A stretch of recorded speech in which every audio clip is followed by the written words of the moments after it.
நாய்கிட்ட எல்லாம் இப்படி விளாட்றத கொஞ்சம் நிறுத்திக்கடா. என்னதான் நம்ம ஆட்டை ஆசையாக வளர்த்தாலும் கடைசியில் அதை நம்ம பிரியாணி தான் போட போகிறோம். ஆனால் நாய் நம்மகிட்டயே புற வாங்கி சாப்பிட்டுக்கிட்டு வண்டியில் போகிறவங்கள வழிகட்டாயமாக தள்ளி விட்டுருது. அதை நிறுத்த சொல்லு. நான் நிறுத்துறேன்.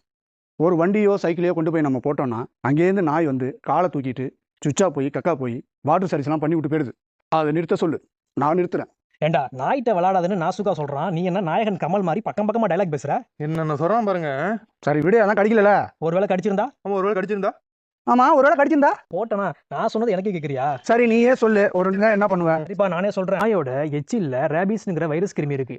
நாய் யாரையாவது கடிச்சிடுச்சுன்னா அதோட எச்சில் வழியா கடிப்பட்ட இடத்துல இருக்கிற தசையில அந்த வைரஸ் கிருமி போய் அது நரம்பு வழியா முதுகு தண்டுக்கு போயிடும். அப்படியே மூளைக்கு போயிடும். மூளைக்கு போயிடுச்சுன்னா மூளை வீங்கி மரணம் தான். இது நாய் யாரையாவது கடிச்சிடுச்சுன்னா நம்ம செய்ய வேண்டிய முதல் வேலை டேப் வாட்டரை திறந்து கடிப்பட்ட இடத்துல ஃபோர்ஸாக தண்ணி அடிக்கணும். அதில் வந்து டிடர்ஜென்ட் சோப்பை போட்டு நல்லா கழுவி ஃபோர்ஸாக நீங்கள் தண்ணியை கொடுக்க அது 80% ரேபிஸ் கிருமி தண்ணியிலேயே கரைஞ்சி போயிடும். இதுதான் முதல் கட்ட உதவி.